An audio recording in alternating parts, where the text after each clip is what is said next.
الحمد لله الذي جعل الشمس والقمر بحسبان. أشهد أن سيدنا وسندنا وحبيبنا وحبيب قلوب ربنا ومولانا محمدا عبده ورسوله أرسله بالحق بشيرا ونذيرا وداعيا إلى الله بإذنه وسراجا وقمرا منيرا. أما بعد فأعوذ بالله من الشيطان الرجيم. بسم الله الرحمن الرحيم.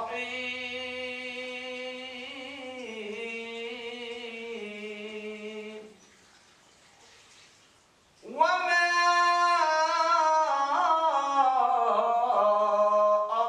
أرسلناك إلا رحمة للعالمين.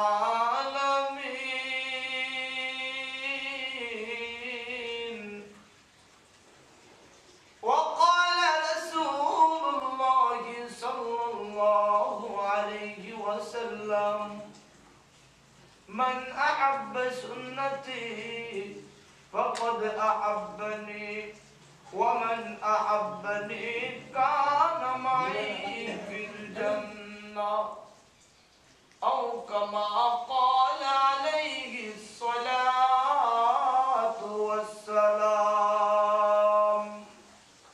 شكر درود إبراهيم قولي اللهم صل على محمد وعلى آل محمد كما صليت على إبراهيم وعلى آل إبراهيم إنك حميد مجيد.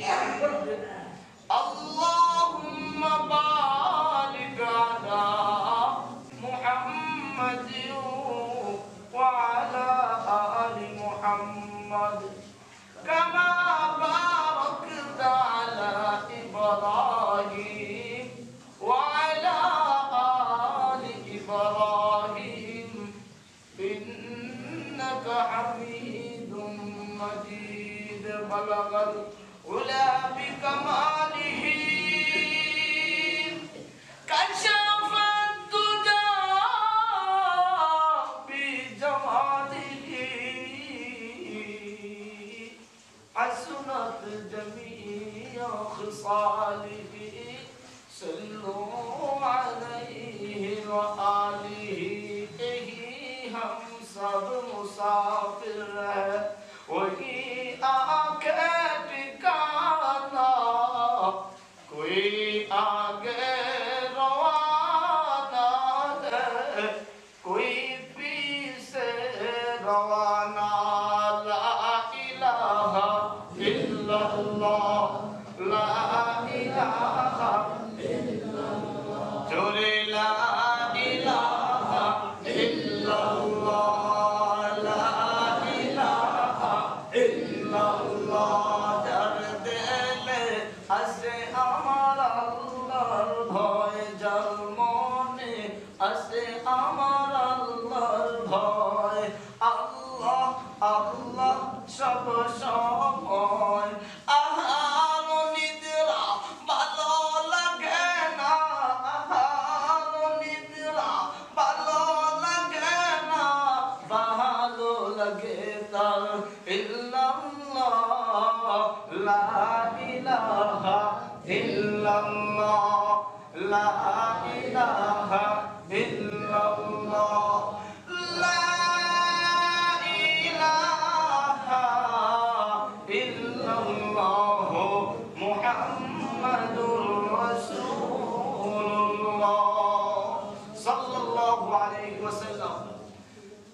সাদাকাল্লাহুল আযীম ওয়া সাদাকা রাসূলুহুন নবিয়্যুল কারীম ওয়া নাহনু আলা যালিকা মিনাশ শাহিদিন ওয়াশ শাকিরিন।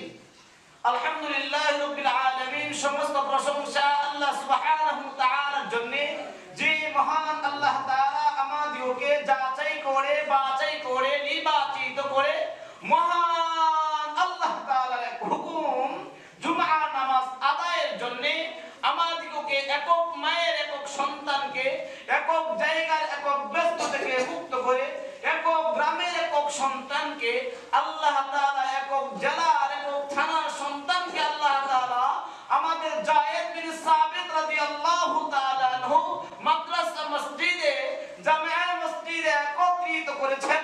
সেই মাওলার দরবারে আমরা দিল থেকে একবার শুকরগুজার হচ্ছি। সকলেই বলি আলহামদুলিল্লাহ। আলহামদুলিল্লাহ। শুকরিয়া তার বলা যাবে না আলহামদুলিল্লাহ। আলহামদুলিল্লাহ। এই গত কিছুদিন পূর্বে আমাদের দেশের ভিতরে একটা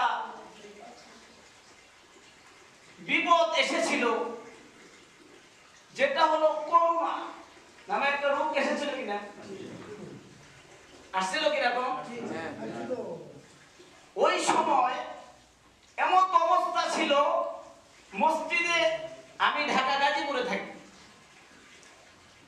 তখন মসজিদের সভাপতি বলতেন যে হুজুর, বহির্ভূত কোনো মানুষকে মসজিদের ভিতরে ঢোকানো যাবে না, অপরিচিত কোনো মানুষকে ঢোকানো যাবে না, যার ভিতরে খুশি খুশি কাশি আছে তাকে ঢোকানো যাবে না, অন্য থানা থেকে আসছে তাকে ঢোকানো যাবে না, এমন কিছু নিয়মতান্ত্রিক করে দিয়েছেন। তো এখন তো আলহামদুলিল্লাহ আমাদের খুব সুন্দর আল্লাহ তাআলা এক করুণা, এক মহময়, এক দয়াময় এমন একটা অবস্থা পেয়েছি। এখন সকলে একত্রিত হয়ে একই জায়গায় আমরা জামাতে নামাজ পড়ি, কোনো বাধা নেই। ঠিক আছে? এজন্য তো আমাদের শুকরিয়া আদায় করা দরকার যে আমরা এমন তো অবস্থায় আমরা এই যায়েদ বিন সাবিত রাদিয়াল্লাহু তাআলা আনহু জামে মসজিদে একত্রিত হতে পারলাম। এই এত ব্যস্ততা অবস্থার ভিতরেও আমাদেরকে যে মাওলা পাক তৌফিক দান করলেন, আমার মতো এক যুবক তো তিনি এরকম ভাবে হাতে কাটে অযথা সময় কাটাচ্ছে, আর আমাকে আল্লাহ তাআলা মসজিদে নিয়ে এসেছেন। আমি তো আসি নাই, আমাকে নিয়ে এসেছেন আমার আল্লাহ। সুবহানাল্লাহ। কি বলেন? আমি কি আসতে পেরেছি? আমি আসি নাই, আমাকে আমার আল্লাহ তাআলা নিয়ে এসেছেন। এজন্য বেশি বেশি করে আল্লাহ তাআলা নিয়ে আমাদের শুকরিয়া আদায় করা দরকার। এজন্য কবি বলেছেন, যদি লিখতে শুরু করি, যদি লিখতে শুরু করি, কলম কালি হবে শেষ, যদি গাইতে শুরু করি, হৃদয়ের সুর হবে শেষ, ফুরাবে না তোমার প্রশংসা শেষ, তবু ফুরাবে না তোমার প্রশংসা শেষ। সুবহানাল্লাহ। আল্লাহ তাআলার নিয়ামতের শুকরিয়া যদি আমরা করতে থাকি, আল্লাহর নিয়ামতের শুকরিয়াটা শেষ হবে না। কি বলেন? শেষ হবে? শেষ হবে না। তো আমি আপনাদের মসজিদে চেষ্টা করি, মেহনত করি যেন আল্লাহ তাআলা বিষয় ভিত্তিকের উপর আলোচনা করি। আমি আপনাদের মসজিদে, এই জামে মসজিদে গত জুমআয় কি বিষয় আলোচনা করেছি এবং আজকে কি বিষয় আলোচনা হবে এবং আগামী জুমআয় কি বিষয় আলোচনা হবে, এই কথাটি বলে থাকি। তো গত জুমআয় আল্লাহর নবী শ্রেষ্ঠ নবী, আল্লাহর নবী শ্রেষ্ঠ নবী, আখিরি নবী, এই নবী ব্যতীত আর কোন নবী নাই, এই নবীর পরে আর কোন নবী নাই, আমাদের নবী শেষ নবী, আমরা শেষ নবীর উম্মত। এই নবীর মহব্বত ভালোবাসা নিয়ে, আখিরি নবী নিয়ে কিছু আলোচনা চলতেছিল। সময় সংক্ষিপ্ত থাকার কারণে আলোচনা স্থগিত করা হয়েছে। বলা হয়েছে আগামী জুমআয় যদি আল্লাহ তাআলা কবুল করেন ধারাবাহিকতায় আলোচনা হবে। তো আল্লাহ তাআলা পবিত্র কুরআনুল কারীমের ভিতরে বলেন,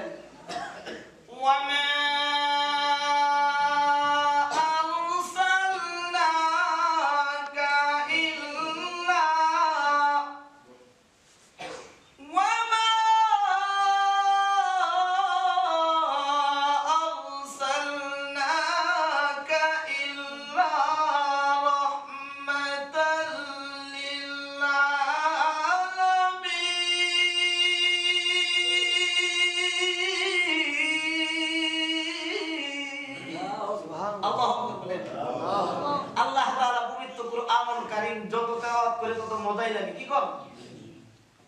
আল্লাহ তাআলার কোরআন এমন একটা দামি, এমন একটা আল্লাহ তাআলা ইহার ভিতরে এত মধু দিয়েছেন যে একটা গান বারবার গাইতে গাইতে ভালো লাগে না। একটা কিতাব যারা স্কুল ভার্সিটিতে পড়ে তাদেরকে বলেন, একটা কিতাব একটা বই বারবার বাংলা পড়তে পড়তে আর ভালো লাগে না, মন চায় ইংরেজি পড়ি।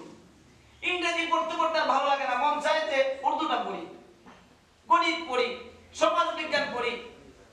আর এই আল্লাহর এক কোরআন, ইহার ভিতরে এত দামি মধু আল্লাহ তাআলা দিয়েছেন, এত মজা আল্লাহ তাআলা ঢুকিয়ে দিয়েছেন। এটা যত পড়ি ততই মজা, যত পড়ি ততই মজা লাগে। সুবহানাল্লাহ। কি বলেন? আল্লাহ তাআলা কি বলেন? আমার নবী সাল্লাল্লাহু আলাইহি ওয়াসাল্লামকে আল্লাহ তাআলা কি হিসেবে প্রেরণ করেছেন? রাহমাতুল লিল আলামিন হিসেবে আল্লাহ তাআলা প্রেরণ করেছেন। আমার নবী শেষ নবী, যখন আমার নবীকে তায়েফবাসীরা এরকম ভাবে প্রহার করলো, মারলো, মক্কার বাসীরা যখন আমার নবীকে প্রহার করে অত্যাচার করে, তখন আমার নবী সাল্লাল্লাহু আলাইহি ওয়াসাল্লাম যখন এই কাফেরদের অত্যাচার তিনি বহন করতেছেন, কষ্ট সহ্য করতেছেন, ধৈর্য ধারণ করতেছেন, ওই মুহূর্তে আল্লাহ তাআলা কোরআনে কারীম নাযিল করেছেন, জামা আরসালনাকা ইল্লা রাহমাতাল লিল আলামিন। হে নবী, আপনি পেরেশান হবেন না, আপনাকে রাহমাতাল লিল রহমত হিসাবে এই জমিনে আসমানের রহমত ওয়ালা নবী হন আপনি। সুবহানাল্লাহ। আল্লাহ তাআলা বলেন, জমিনের মালিক আমি আল্লাহ, জমিনের রহমত ওয়ালা নবী হলো তুমি। গাছপালার মালিক হলাম আমি আল্লাহ, আর গাছপালার নবী ওয়ালা পয়গম্বর হলো রাহমাতাল লিল আলামিন, পয়গম্বর নবী হলো তুমি। সুবহানাল্লাহ। তোমাকে নবী হিসেবে প্রেরণ করা হয়েছে। আর আমার এই নবী সরকারে দু আলমকে যখন প্রেরণ করেছেন, গত জুমায় আপনাদের সামনে বলতেছিলাম, নবী সাল্লাল্লাহু আলাইহি ওয়াসাল্লামকে কাফের গোষ্ঠীরা নবীকে পাগল বইয়া ডাকে।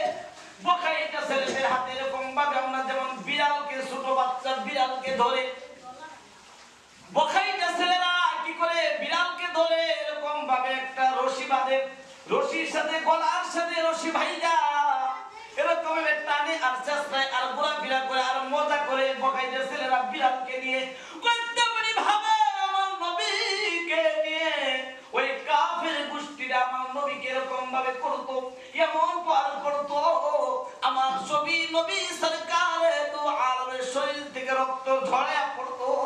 আমার এই নবীর এই অত্যাচারের কারণে আমার আল্লাহ তাআলার অর্ডার করেছেন, দায়িত্ব দিয়েছেন, হে নবী গো, আপনি মক্কা ছেড়ে মদিনায় হিজরত করেন। হযরত আবু বকর রাদিয়াল্লাহু তাআলা আনহুকে আমার নবী সরকারে দু আলম বলেছেন, হে আবু বকর রে, ও আমার আবু বকর, তুমি শুনে রাখো, হয়তোবা তোমার আমার একদিন হিজরত করতে হবে। কি করতে হবে? হিজরত করতে হবে, স্থানকে পরিবর্তন করতে হবে।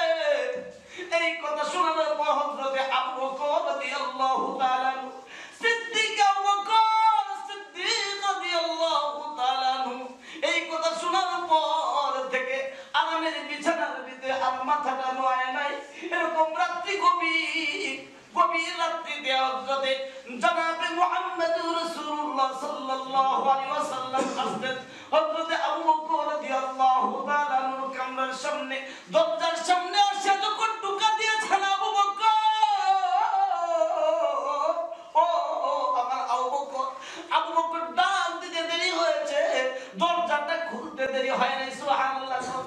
একদিন নয়, দুই দিন নয়, এরকম হাজারো দিন আমার নবী সাল্লাল্লাহু আলাইহি ওয়াসাল্লাম ডাক দিয়েছেন।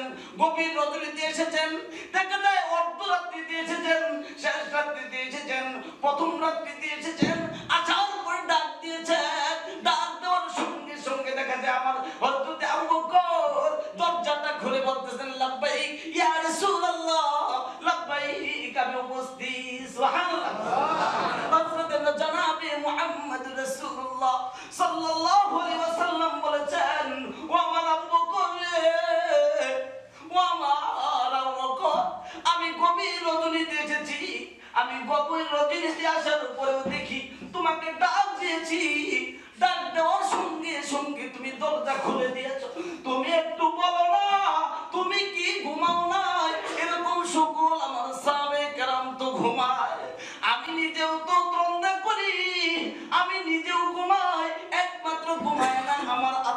কি কর?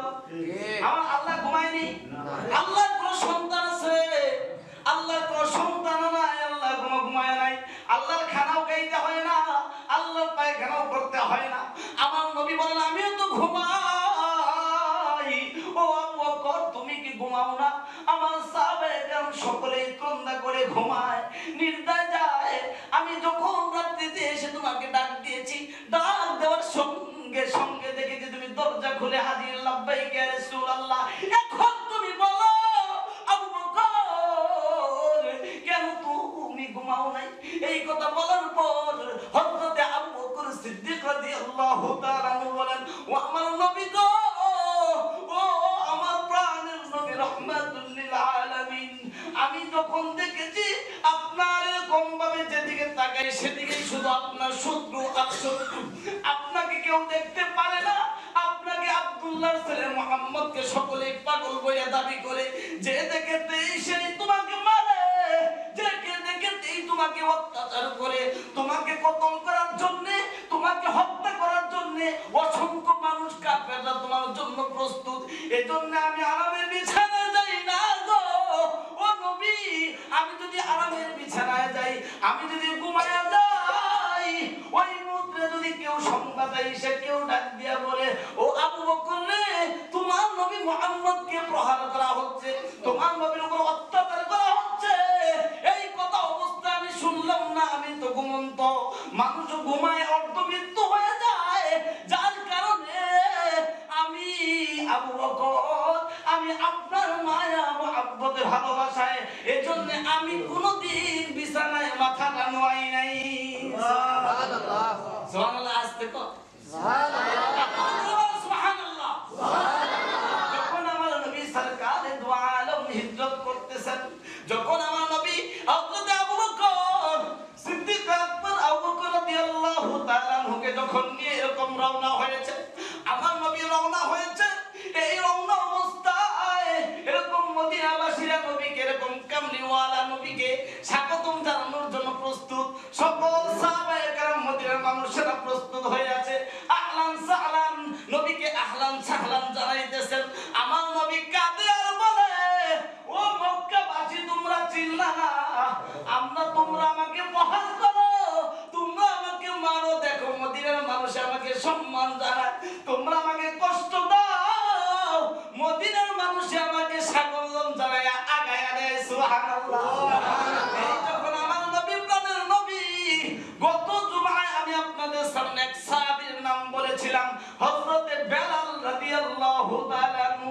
নবী সরকারে দু আলমে কাফির গোষ্ঠীর কুরাইশ বংশের কিছু মানুষ আয়েশা নবীকে বলতেছে ও নবী মুহাম্মদ, ও নবী আব্দুল্লাহর ছেলে মুহাম্মদ তোমার কাছে এসেছি, কেন এসেছেন? বসেন, বসে যান। আমার নবীকে বলতেছেন এখন তোমার সাথে কয়েকটা কথা বলবো, প্রশ্ন করব, প্রশ্নের যদি উত্তর দিতে পারো আমরা সকলেই মুসলমান হয়ে যাব, যদি উত্তরগুলো না দিতে পারো গো তাহলে তুমি সকলেই আমাদের ধর্মের সাথে একত্রিত হয়ে যাবা। এখানে একটা শর্ত আছে, সেই শর্তটা হলো যে বেলাল রাদিয়াল্লাহু তাআলা আনহু, বেলাল রাদিয়াল্লাহু তাআলা আনহু একেবারে কি তো দাস, কি গোলাম, গোলাম কি তো দাস। এই গোলাম উনাকে তো আমাদের সামনে রাখা যাবে না, উনি তো ফকিরের পোলা, গরিব মানুষ কেউ দেখতে পারে কি বলে? আজকে দেখেন আমি আপনাদের সামনে বলি, আমাকে কি আপনাদের এমপি কথাই বলেন, এমপি সাহেবকে আমাকে বলতে পারবে যে হুজুর ওইখান থেকে চা নিয়ে আসেন তো? কি বলেন? পারবে না? সাহস গোলাবে না? সে বলতে পারবে কিন্তু তার মেধা মেমোরি যোগ্যতা সেটা খাটে না। যে ইমাম সাহেবকে কিভাবে বলবো যে এক কাপ চা নিয়ে আসেন তো? বলতে পারবে? যদি আমি ফকিরের ছেলে, কিন্তু সেখানে ফকিরের ছেলে, এখানে ইজ্জত দেওয়ার মালিক কে? আল্লাহ। এখানে আমি আল্লাহ উচ্চ মানের মাকামে, তো তেমনি ভাবে গরিবকে কেউ দেখি না, একজন বিদ্যা মুরব্বী তাকে বলি এই চাচা ওইখান থেকে 3টা চা অর্ডার দেন, কই না কিসের জন্য কই? গরিব মানুষদের কি বলেন? সে যে গরিব মানুষ, সে যে আমার বাবার বয়সের বয়স, তার নাতির বয়সের বয়স, আমি ওই দিকে পক্ষেপ নাই, কারণ কিসের জন্য? গরিব যে তাই গরিবকে সবাই এলাও করে, ঠিক আছে? নিজের বন্ধুর কথা বলেন, তিন কথা সাথী, সেও ভালোবাসে না, তাই থাকে কেমনে? ওই যে থাকি ওভাবে, কারণ তেল ছেড়ে ঠিক মতো তেল দিতে পারে না, সাবান ছেড়ে ঠিক মতো সাবান দিতে পারে না, দিতে পারলো কম দামি গোলাই নেবে, কি কম? তার পাশে বাড়ির একজনে ভালো দামি দেখাই নেবে, যার কারণে সন্তানের আব্বা ডাকটা ওই মধুর ডাকতে পায় না, যার ধনী মানুষের পোলাইতে সুন্দর করে যাওয়ার মাত্রই জিনিস পায়, দিতে পারে না, যার কারণে গরিবকে কেউ মূল্য দেয় না, কি কম? এটাই নতুন না, এটা নতুন না। আশা করি আমাদের সখীপুর কচুয়া দিয়া আসলে সম্মান দেয় গরিবদেরকেও, গরিব মুরব্বীদেরকে সম্মান দেয়। অন্য জায়গায় কথা বলতেছি আমি, তো কিসের জন্য বলতেছিলাম যে বেলাল রাদিয়াল্লাহু তাআলা বলতেছে সে তো গোলাম, একেবারে কালো কুস্তি, কি কম? এমন কালো ছিল, মানুষ যত কালো থাক, কত জবাই বলেছিলাম যে তার হাতের তলাটা কম্বল কি থাকে, একটু সাদা থাকে, বলছিলাম কিনা? যে বেলাল রাদিয়াল্লাহু তাআলা এত কালো কালো, এত কুস্তি যে হাতের তলাটা পর্যন্ত কালো। তখন বলতেছে যে তোমার সাথে আমাদের কিছু কথোপকথন হবে, সেখান থেকে এই কালো ছেলেটাকে সরিয়ে দাও, গোলাম ছেলেটাকে, কামলাকে সরিয়ে দাও। এখানে আমাদের মজমা, এখানে আমরা উঁচু মানের মানুষ, আমরা একত্রিত হয়েছি, এমপি মন্ত্রী একত্রিত হয়েছি, এখানে তো ওই কামলা থাকার কথা, কামলাকে সরাও। বুঝছেন না? বুঝলেন না? তখন আমার নবী সাল্লাল্লাহু আলাইহি ওয়াসাল্লাম চিন্তা করলেন, যেহেতু ওদের সাথে কথা যদি আমরা মিলে করতে পারি, ওরা প্রশ্ন করবো, উত্তর তো দিতেই পারবো। আমার সাথে কে আছে? আল্লাহ আছে। আমার সাথে জিবরাইল আলাইহিস সালাতু ওয়াস সালাম সদা সর্বদা কথা বলতেছেন, সদা সর্বদা আসতেছেন। তাহলে আমাকে প্রশ্ন করবে, জিবরাইলকে জানাই দেব যে এই প্রশ্ন করছে।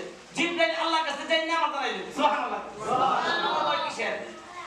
কারণ আমার মনের কি কথা এটা আল্লাহ জানে কিনা কম? মনের বাসনা আল্লাহ জানে না, তাহলে কাফের গোষ্ঠীরা কি প্রশ্ন করবো এটা উত্তর তো আগেই জানে, কি কর? ইতিমধ্যে নবী সাল্লাল্লাহু আলাইহি ওয়াসাল্লাম চিন্তা ধারণা করেছেন যে বেলালকে একটু সরাই দিবেন, কি করবেন? যে তারপরে প্রশ্ন করব, উত্তর দিলে ওরা কি হয়ে যাবো? মুসলমান হয়ে যাবো। তো মুসলমান যদি হয়ে যায় তাহলে এতে নয় 2 মিনিট লেগে বেলালকে সরাই দিই, এরকম চিন্তা ভাবনা করেছেন, ফিকির মনে মনে করতেছেন। মনের বাসনা তো আমার আল্লাহ জানে, কি কর? ওই মুহূর্তে আল্লাহ তাআলা বলে দিয়েছেন, হে নবী, হে মুহাম্মদ, হেদায়েতের মালিক হলাম আমি আল্লাহ, হেদায়েতের মালিক তো তুমি না নবী। এই বেলাল এমন একজন বেলাল, যে সমস্ত কাফেরদের সাথে কথা বলতেছো, এই সমস্ত কাফের শুধু নয়, লক্ষ লক্ষ এরকম কাফের যদি একত্রিত হয়ে মুসলমান হয়, তারা যে ইবাদত করবে, তারা যত আমার কাছে দামি হবে, তার চেয়ে কোটি কোটি গুণ দামি আমার এই বেলাল রাদিয়াল্লাহু সুবহানাল্লাহ। যে বেলালের কথা বলা হয়েছে যে আরশে আজিমে আমার নবী সরকার দু আলম যখন মেরাজ থেকে গেছেন, তখন এরকম জান্নাতের ভিতরে জুতার শব্দ পেয়েছেন। ওই জুতার শব্দ মুবারকের শব্দটা হলো হযরতে বেলাল রাদিয়াল্লাহু তাআলা আনহু পায়ের মুবারকের জুতার শব্দ। সুবহানাল্লাহ। আর একটু জোরে বলেন সুবহানাল্লাহ। এই হযরতে বেলাল রাদিয়াল্লাহু তাআলা আনহু যখন আমার নবী সরকার দু আলম দুনিয়া থেকে করেছেন, ওই মুহূর্তে বেলাল রাদিয়াল্লাহু তাআলা বারবার করে বেহুশ হয়ে যান, আবার হুশ করা হয়, আবার বেহুশ হয়ে যান। কিসের জন্য? ইশকে মাওলা কাছে কম আদলা বুয়াদ গোয়ে কাস্তান বহরে ওয়াদলা বুয়াদ, ইশকে মাওলা কাছে কম আদলা বুয়াদ গোয়ে কাস্তান বহরে ওয়াদলা বুয়াদ। ইশকে প্রেমে আমার বেলাল রাদিয়াল্লাহু তাআলা নবীর প্রেমে সে এরকম বারবার বেহুশ হয়ে যান। তখন বেলাল রাদিয়াল্লাহু তাআলা হযরত আবু বকর রাদিয়াল্লাহু তাআলা বলেছেন, হে আবু বকর, আমাকে বিদায় দিয়ে দাও, আমি আর এই মদিনাতে থাকবো না, আমি মদিনা ছেড়ে চলে যাব। কেন? কেন? তুমি কিসের জন্য চলে যাবা? ও বেলাল গো, তুমি তো নবী মুহাম্মদ রাসূলুল্লাহ সাল্লাল্লাহু আলাইহি ওয়াসাল্লামের মুআজ্জিন ছিলা, নবী ছিল মসজিদের ইমাম, নবী ছিল খতিব আযম জনাবে মুহাম্মদুর রাসূলুল্লাহ সাল্লাল্লাহু আলাইহি ওয়াসাল্লাম। আর তুমি ছিলা এরকম ভাবে খতিবের কি ছিলা, তুমি মুয়াজ্জিন ছিলা গো। ও বেলাল, তোমাকে কেউ কি মেরেছে কিনা বলো? তোমাকে কি কেউ গালি দিয়েছে? তোমাকে কি কেউ প্রহার করেছে কিনা তুমি বলো? না, তুমি কোনো অভাবের ভিতরে পড়ে গেছো, তোমার কোনো বিপদ আছে কিনা বলো? প্রয়োজন করে আমাদের বাইতুল মাল থেকে আমরা তোমার সেই বিপদটা আমরা উদ্ধার করে দেব। অভাবে পড়লে আমরা অভাবটা দূর করে দেব বেলাল। তারপরেও বলো, তুমি কিসের জন্য এমন কথা বলো? না না না বেলাল গো, তোমার জবান দ্বারাই কথা বলতে পারো না, না থাকা যাবে। আমাদের এই মদিনায় থাকতে হবে, মদিনা ছেড়ে তোমার চলে যাওয়া যাবে না। বলে না না না, যে দেশের ভিতরে যেখানে আমি আযান দেই, যে দেশের ভিতরে থাকি, সেখানে যদি আমার নবী জনাবে মুহাম্মদুর রাসূলুল্লাহ সাল্লাল্লাহু আলাইহি ওয়াসাল্লাম না থাকে, আমি সেখানে থাকবো না গো। ও আমার আল্লাহ, আমি আযান দেব, আমার নবী ইমামতি করবে না, আমি আর সহ্য করতে পারবো না গো আবু বকর, তুমি আমাকে বিদায় দাও। হযরতে বেলাল রাদিয়াল্লাহু তাআলা মদিনা ছেড়ে এরকম দামেস্কের দিকে চলে গেছেন। আমার নবী সরকার দু আলম স্বপ্নে দেখাইছে, ও বেলাল গো, ও বেলাল, তুমি আমাকে ছেড়ে চলে গেলা, তুমি আমাকে ভুলে গেলানি, তুমি আমার মদিনা ছেড়ে চলে গেছো, তুমি কি আমার কাছে দেখা দাও না? তুমি কি আমাকে ডাকো না? তুমি আযানটা তোমার কতদিন হয়ে গেল? আমি বেলাল, তুমি বেলাল, তোমার আযানের শব্দ আমি নবী মুহাম্মদুর রাসূলুল্লাহ সাল্লাল্লাহু আলাইহি ওয়াসাল্লাম শুনি না। হে বেলাল, তুমি মসজিদে নববীতে আযান দাও, আমি নবী সরকারে দু আলম শুনতে চাই, বহুদিন যাব আমি তোমার আযান তো শুনি না। সুবহানাল্লাহ। এই কথা যখন হযরত বেলাল রাদিয়াল্লাহু তাআলা শুনেছেন স্বপ্নের ভিতরে, স্বপ্নে থেকে ওঠার পর বেলাল রাদিয়াল্লাহু তাআলা মদিনার দিকে দৌড় দিয়েছেন। সুবহানাল্লাহ। মদিনার দিকে দৌড় দিয়েছেন। মদিনার সাহাবায়ে কেরামরা দেখছেন বেলাল রাদিয়াল্লাহু তাআলা আসতেছেন। বেলাল আসার শব্দ পাওয়ার পর সকল সাহাবায়ে কেরাম ঘর থেকে বাইর হয়ে গেছেন। বাইর হয়ে বলতেছেন, যাও তো, আমাদের বেলাল আসতেছে, নিশ্চয় আমাদের বেলাল মসজিদে নববীতে আযান দিবেন আর আমাদের এই ইমামতি করবেন আমাদের নবী মুহাম্মদুর রাসূলুল্লাহ সাল্লাল্লাহু আলাইহি সাল্লাল্লাহু আমার নবী ইমামতি করবেন। এই কথা শোনার পর সকল সাহাবায়ে কেরাম খুশিতে আনন্দে ঘর থেকে বাইর হয়ে আসতেছেন। আমার নবী তাহাজ্জুদের সময় এসেছেন। মসজিদে নববীতে আসার পর এখন তো দেখা যায় আমাদের মসজিদে মেম্বারের ব্যবস্থা আছে, এক সময় মসজিদে মেম্বারের ব্যবস্থা ছিল না। মসজিদে নববীতে মেম্বারের কোনো ব্যবস্থা নাই। এরকম খেজুর একটা গাছ ছিল, সেই খেজুর গাছের ভিতরে হেলান দিয়া আমার নবী সাল্লাল্লাহু আলাইহি ওয়াসাল্লাম খুতবা দিতেন। কি দিতেন? সুরে কোন কি দিতেন? খুতবা দিতেন। হঠাৎ করে একদিন তো দুই দিন, দুই দিন পর তিন দিন, এমন ভাবে এমন তো অবস্থায় কিছুদিন পর দেখা যায় মসজিদে মেম্বারের একটা ব্যবস্থা হয়ে গেছে। আমার নবী সরকারে দু আলম এসে মসজিদের মেম্বারের ভিতরে বসেছেন। মেম্বারের ভিতরে বসার পর দেখা যায় গুনগুন গুনগুন শব্দের আওয়াজ। সাহাবায়ে কেরাম বললেন, হুজুর গো, ও হুজুর, কিসের জানি গুনগুন আওয়াজ শব্দ শোনা যায়। কি বলো গুনগুন আওয়াজ রে? হায় ইয়া রাসূলুল্লাহ, গুনগুন শব্দ আওয়াজ শোনা যাইতেছে। এই মুহূর্তে আমার নবী সাল্লাল্লাহু আলাইহি ওয়াসাল্লাম চুপ করেছেন। চুপ করে সাহাবায়ে কেরামদেরকে বলেন, ও সাহাবায়ে কেরাম, তোমরা গুনগুন যেমন আওয়াজ শুনছো গো, আমি নবী তোমরাই যদি শুনে থাকো, আমি অবশ্যই শুনেছি। কে গুনগুন শব্দ করতেছে বলো? এই সাহাবায়ে কেরাম বলেন, এখন দেখতেছি এই খেজুর যে একটা গাছের টুকরা, ওই খেজুর গাছের টুকরা থেকে গুনগুন গুনগুন করে শব্দ পাওয়া যাচ্ছে। সুবহানাল্লাহ। কান্নার শব্দ। এই কান্নার শব্দ পাওয়ার পর দু আলম বলেন, ও খেজুর গাছ তুমি কেন কান্না করো? সুবহানাল্লাহ, খেজুর গাছ গো তুমি কেন কান্না করো? খেজুর গাছ বলেন, ও আল্লাহর নবী, ওয়া মা আরসালনাকা ইল্লা রাহমাতাল লিল আলামিন। পৃথিবীর ভিতরে কত খেজুর গাছ আছে, কত আম গাছ আছে, আমের মজা আগের মতো আর এখন নাই। যত কাঁঠাল গাছ আছে, কাঁঠালের মজা আর আগের মতো নাই। কি কম কয় এই খেজুর গাছ, আমি যে খেজুর গাছ ছিলাম, আমার এই খেজুর গাছের ভিতরে আমাকে হেলান দিয়ে আপনি খুতবা দিতেন, আমার জীবনটা এরকম আনন্দ হয়ে গেছে, গর্বিত হয়ে গেছি। আমার কত বড় ভাগ্য, আজকে দেখলাম আমাকে হটায়া দিয়া আপনি মেম্বারের ভিতরে খুতবা দেন। এ নবী, বিশ্ব নবী, আমি কি অন্যায় করেছি? আমি আপনার কাছে ক্ষমা চাই। খেজুর গাছ বলে, আল্লাহ তোমার হে নবী আপনার কাছে ক্ষমা চাই, আপনি মাফ করে দিন। তারপরেও আমাকে হেলান দিয়ে আপনি খুতবা দিন। সুবহানাল্লাহ। কে বলতেছে? কে বলতেছে? খেজুর গাছ আওয়াজ করতেছে। এমন এক নবী, যে নবীর সাথে পশু পাখি মাখলুকাত গাছপালা সব কিছু কথা বলেছে। কি কর? সুবহানাল্লাহ, সুবহানাল্লাহ। আর একটু জোরে বল সুবহানাল্লাহ, সুবহানাল্লাহ। তখন আমার নবী সরকার দু আলম বলেছেন, হে খেজুর গাছ, হে খেজুর গাছ, তুমি কান্না বন্ধ করো, কাল কিয়ামতে তুমি আমার সাথে জান্নাতে খেজুর গাছ হিসেবে থাকবে। সুবহানাল্লাহ, সুবহানাল্লাহ, সুবহানাল্লাহ। তখন এই খেজুর গাছে কান্না বন্ধ করেছে।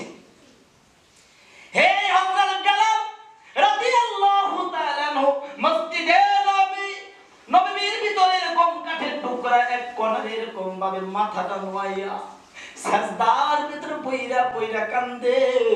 ও আমার নবী মুহাম্মদ রাসূলুল্লাহ সাল্লাল্লাহু আলাইহি ওয়াসাল্লাম, যার ইশকে, যার মুহাব্বতে, যার ভালোবাসায় আমাকে এরকম ভাবে এই কাফের গোষ্ঠীরা আমাকে উত্তপ্ত গরমের ভিতরে আমাকে রেখে দিয়েছে, আমার শরীর পুড়ে গেছে, আমাকে আগুন দ্বারা সেক দেওয়া হয়েছে, আমাকে ইসলাম থেকে পরিপন্থী হওয়া, আমি ইসলাম বাদ দেই নাই, আমি বলেছি কুল হু আল্লাহু আহাদ আল্লাহুস সামাদ লাম ইয়ালিদ ওয়া লাম ইউলাদ ওয়া লাম ইয়াকুল লাহু কুফুয়ান আহাদ। কুল হু আল্লাহু খালিকাহু সাফে মাস জেরে তাব্বাত ইয়াদা বিলাহাবাস। কুল হু ছোড়া আল্লাহর গুণে ভরা, যদিও দেখো তাব্বাতি সূরার নিচে পড়া। ঠিক না বেটি? ঠিক। এই কুল সূরা আল্লাহ এক, আমি এই ইসলাম বাতিল করতে পারবো না। আমার জীবন একবার চলে যাবে, আবার আসবে, আবার চলে যাবে, আবার আসবে, তারপরে এই কালেমা আমি ছাড়তে পারবো না গো বেলাল। এই বেলাল রাদিয়াল্লাহু তাআলা আনহু সিজদায় পড়ে পড়ে বলেন, ও আমার নবী গো, তুমি তো আমাকে মসজিদে নববীতে আযান দেওয়ার জন্য বলেছো, তোমার ডাকে আমি সাড়া দিয়েছি, এখন আমি তো আযান, ফজরের আযান দিতে চাই, কিন্তু আমি যদি আযান দেই, নবী তুমি বলো তুমি কি ইমামতি করবানি? সুবহানাল্লাহ, এই কথা যখন বলতেছেন আর বেলাল রাদিয়াল্লাহু তাআলা আনহু কান্নার ঢল নেমে গেছে। ইতিমধ্যে ফজরের আযানের সময় হয়ে গেছে। সকল সাহাবায়ে কেরাম মসজিদের ভিতরে ভরপুর হইতেছে। মসজিদে এরকম দেখা যায় একটা মেলন মেলা চলতেছে। বেলাল এসেছে, আজকে মসজিদে আযান দেবে। হতে পারে মনে হয় যদি বেলাল আযান দেয়, আমার নবী আজকে ইমামতি করবে। সুবহানাল্লাহ। সাহাবায়ে কেরাম আসতেছেন, এক এক সাহাবায়ে কেরাম বলতেছেন, হুজুর, হযরত বেলাল আপনি একটু কষ্ট করে আযানটা দেন, বহুদিন যাবত আপনার জবানের আযানটা আমরা শুনি না। আমাদের এই পশু পাখি পর্যন্ত এরকম চাতক পাখির মতো দাঁড়ায় আছে, গাছপালা পর্যন্ত চাতক হয়ে আছে। আমরা সকলেই মদিনার মানুষ, আমরা সকলেই চাতক পাখির মতো আপনার অপেক্ষায় অপেক্ষমান আছি। আপনি একটা আযান দেন বেলাল। বেলাল রাদিয়াল্লাহু তাআলা বলেন, তোমরা তো আমাকে আযান দিতে বলো, আমি তো আযান দিতে পারি, আযান দিলে কি আমার নবী ইমামতি করবেন? এই কথা একে অপরের সাথে কথোপকথন হচ্ছে। ইতিমধ্যে হযরত সালমান ফারসি রাদিয়াল্লাহু তাআলা এসেছেন। সালমান ফারসি রাদিয়াল্লাহু তাআলা বলতেছেন, ও সাহাবায়ে কেরাম গো, তোমরা যদি সকলেই বেলালকে আযান দিতে বলো, বেলাল আযান দেবে না, আযান দেবে না, তোমাদের কথা মানবে না, মানবে না। মানবে একজন দুইজন মানুষ আছে, ওদের কথা মানবে কে? সে কে? তখন বলতেছে উনি হলো এমন একজন মানুষ, নবীর সুরতের সাথে যার সুরত মিল আছে, নবীর কথার সাথে যার কথা মিল আছে, নবীর চলার পথের মতো যার পথের চলার মিল আছে, উনি হলো নবীর নাতি হাসান আর হুসাইন। উনাদের কাছে যাও, উনারা যদি বলে হে, এই কথা বলার পরে আমার মনে হয় সালমান ফারসি বলেন, আমার মনে হয় এই বেলাল আযান বেঁধে রেখে তিনি থাকতে পারবে না। সুবহানাল্লাহ। যখন হযরত বেলাল রাদিয়াল্লাহু তাআলা আনহুকে হাসান হুসাইন এসে বলছেন, বেলাল গো, একটু ফজরের আযানটা দেন।